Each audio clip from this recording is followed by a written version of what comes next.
Okay, hi everyone. In this video, I'm covering 5 questions from Paper 1 Booklet B of PSLE year 2017.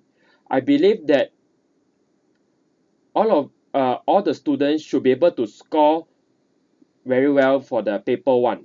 Okay, now let's look at question 26 from the Booklet B Paper 1 of year 2017. Now find the value of 2 divided by 7. Give your answer correct to 2 decimal places.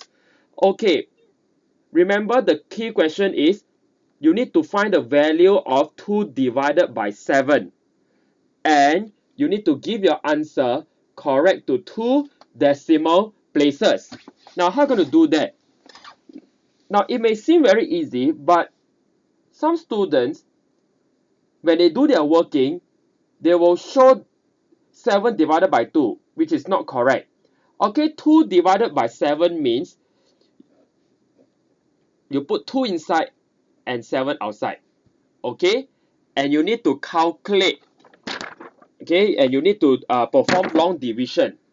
Okay, and when the question mentioned correct your answer to 2 decimal places, that means your working must show 3 decimal places. Alright, if your working only show 2 decimal places, you're going to get an inaccurate final answer. So 2 divided by 7 means, okay, 0 on top, right? So what you are left with is 2. Now remember, this is going to be decimal. So I'm going to add another 0. Perhaps I use another color so that it's easier for you to see. So 20 divided by 7, that will be 2 times 7, 14. Alright, then after that, 20 minus 14, that will be 6. And then, now, do you think we should stop here? No, we are not going to stop here anyway, because remember, I said your working must show 3 decimal places. So I'm going to add another 0. Okay. Now we have 60 divided by 7. Okay, so what do you think the quotient will be? Or what do you think the answer on top will be? 8, right? Because 8 times 7, you get 56. Now, then you are left with 4. Okay? So, do you think you will stop here? Do you think your answer is 0.28? Now, you better say no, because remember, your working must show 3 decimal places. So, I'm going to add another 0. Okay, I'm going to add another 0. Now you have 40, right? So, 40 divided by 7. What do you think your answer will be? Now, 7, 14, 21, 28, 35. So, 5 times 7 is 35. Okay? So, get remainder 4. Now, I'm going to continue dividing. Well, you can if you have the time, but I suggest you stop here. So, moving on, you have 0.285 as your answer, correct or not? So, you need to round off to 2 decimal places, you check the 5. Now, for 5 means you need to round up, that will be 0.29. So, the final answer is 0.29. Is that clear? Okay, now let's move on to the next question. Okay, on angles. Okay, now number 27. ABCD is a parallelogram. Okay, it is a parallelogram. And AED and BFC, they are straight lines. And DEF is 108 degree and BFA is 90 degree. Now, even though they have clearly stated the angle, it's important for the examiner to mention in the question. Okay, so please don't say that they are long-winded. Alright, it's important for you to know. And you need to find the angle AFE. Okay, remember ABCD is a parallelogram. So we must make sure that we know the property of parallelogram. Okay, before you find AFE, I suggest that we find this angle. How do you find this angle? Now remember, ABCD is a parallelogram. Okay, so let me show you where the parallel lines are. Now, this line and this line are actually parallel. Correct? So that means this angle 108 plus this angle CFE is equals to 180. We call it angles between two parallel lines. Alright, so CFE, alright, let me show this to you clearly. CFE is equals to 180 minus 108, which is 72 degree. That means you put 72 degree over here. So what is the reason? The reason is these are angles between two parallel lines. Okay, these are angles between two parallel lines, right? Okay, so now you have found that this angle is 72 degree. Okay, the sum of angles between two parallel lines are 180. Now this is 72 and you know that this is 90. How do you find this angle? It should not be a problem, right? Remember, BFC is a straight line, and remember that the sum of angles on the straight line is 180 degree, correct? So moving on,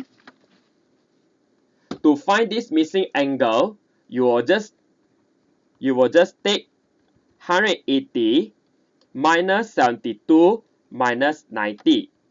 Okay, you will get 18 degrees. So what is the reason? Angles on a straight line. Okay, so 18 degree. Is it clear? Okay, so now do you know why the examiner must mention BFC is a straight line? It's because BFC is a straight line. You can actually have the sum of angles which is 100 on a straight line which is 180 degree. You know 72, you know 90, and then the answer is 18. Okay, this angle that you need to find. Okay, is that clear? Alright, if you are clear, now you can move on. Okay, to the third question. Okay, now a box contains red, blue, and yellow beads. 1/4 of the beads are red, 2/9 of the remaining beads are blue. What fraction of the beads in the box are yellow? Now this is a question on the fraction of remainder. Okay, for the benefit of the most students, I will draw a model. Okay, so 1/4 of the beads are red. That means I'll draw 4 bead unit. Okay, now since I don't have a red highlighter, what I'll do is I will shade. Okay, so this will be red. Okay, and then after that your remaining is 3 unit, but the question mentioned 2/9. That means from 3 you need to subdivide into 9. So that means that every box you need to cut into 3. Okay, so let me use another color. Okay, let me use another color. I suggest I use black so that it's clearer now. Now remember, if you cut every box into 3, even the first box also you need to cut into 3. Okay, so and then you have 9 units of remaining, and 2 of them are actually blue color. So that means what's going to happen is that this is the blue color and the rest are actually the yellow color. Okay, so you ask yourself how many units are in the yellow part. 1, 2, 3, 4, 5, 6, 7. Okay, I say one more time. 1, 2, 3, 4, 5, 6, 7.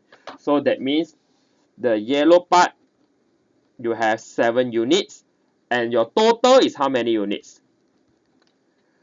1, 2, 3, 4, 5, 6, 7, 8, 9, 10, 11, 12. So 12 units. So the fraction will be 7 out of 12 or 7 over 12.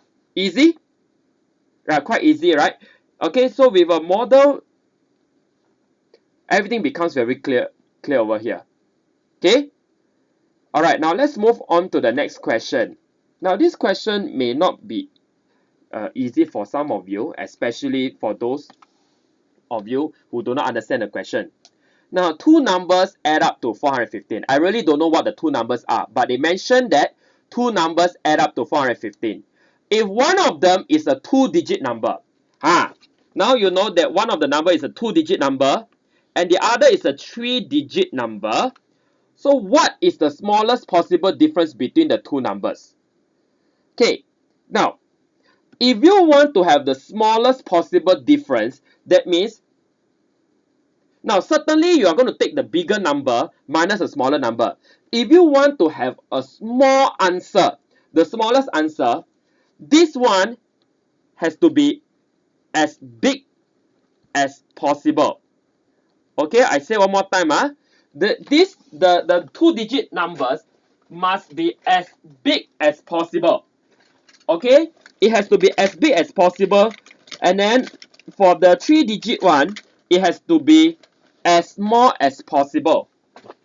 Okay, alright, but the thing is that I wouldn't know this number, but I can know this number. So what do you think is the biggest 2-digit number you can ever get? Yes, 99. Okay, now remember, this number confirmed is 99. The 2-digit number is confirmed 99. Now two numbers add up to 415. Okay, so remember, to get this 3-digit number, all you need to do is you take 415 minus 99, you actually get 316, correct or not? So this is actually 316 over here. Alright, with these two numbers in mind, the difference will be the smallest. Okay, so the difference will be 316 minus 99 equals to 217. Okay, alright. So in this case, the easiest to decide is this 2-digit number 99. Okay, yeah. And then for this one, you cannot say, oh teacher, I put 100, 100. Cannot, because you see, two numbers must add up to 415. So ideally, I will decide the 2-digit number. Then from this 2-digit number, I find the 3-digit number. Okay, yeah. Okay, last question for this video. 4 classes A, B, C, D raise money for charity, fine. Class A and B raise a total of $108. Okay. Alright, maybe I'll highlight this. Together, classes B, C, D raise a total of $180. Okay, maybe another highlighter. Okay, my favorite color, green. The total amount of money raised by 4 classes is 5 times the amount that the class B raised. Okay, now in this case, it's best that I'll list down what the information is given here, because the question is asking you how much money did class B raise. Okay, A and B raised a total of $108. Okay, and then B plus C plus D raised a total of $180. Right? So what I suggest is I add these two numbers together. Okay, if I add these two numbers together, that means I have 1 A classes and 2 B classes and 1 C class and 1 D class. Alright, you might be wondering, teacher, we only have 1 B class, but it's okay. Alright, I add these two numbers means I'm having 5 classes altogether. I know that we only have class A, B, C, D.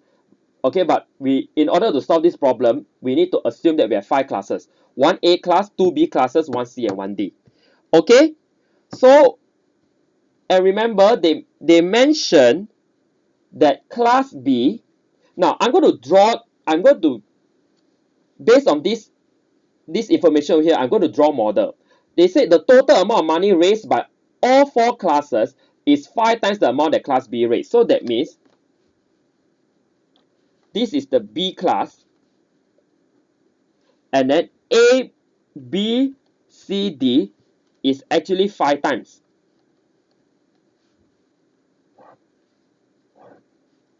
Okay, alright, remember they mentioned the total amount of money raised by all 4 classes is 5 times the amount that class B raised. So this is how your model looks like. Now you know why I can put the 288 over here. Do you know why? Because this is 1B class, 1A, 1B, 1C, and 1D. And also another thing is that these 5 units actually represent the 4 classes. Now, if these 4 classes plus this 1B class together, I'm having 1A, 2B, 1C, 1D, correct or not? Okay, my apology just now. I should not have said that this is A, B, C, D. Okay, I'm saying that these 5 units, right, represent the 4 classes here, and this is one single B class.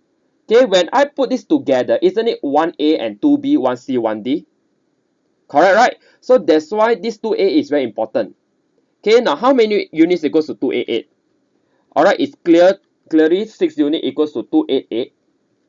1 unit is actually 288 divided by 6, which is actually 48. Okay, can? Now my question is mentioning how much money did class B raise. Okay, you look at this question one more time. Okay, how much money did class B raise? Okay, over here I have 1 unit, and just nice class B is 1 unit. So in other words, class B raised $48. Okay, so the answer is $48. Can? Alright, so I repeat, I list down, okay, because it said classes A and B raised a total $108, so that means A plus B is 108, and B, C, D is 180. So I need to be smart with the usage of these two numbers, so I decided to add. I don't see a point to minus, okay, because 180 minus 108, I don't see it. I don't see any benefit here. But if I add, I can actually get 1A, 2B, 1C, and 1D, which is 288. And based on the last statement here, the amount of money raised by 4 classes is 5 times the amount that class B raised. So here is a model. But if I add this together, I'm having 1A, 2B, 1C, and 1D, correct or not? And that just nice is 288. Okay? So, and here is the working, like I mentioned just now. Okay? Now remember, I really made a mistake just now. I should not have said that this box is A, this is B. Okay? No, it's not like that. Okay? It's all 5 units covering the 4 classes. Okay? Can? Alright, thank you very much.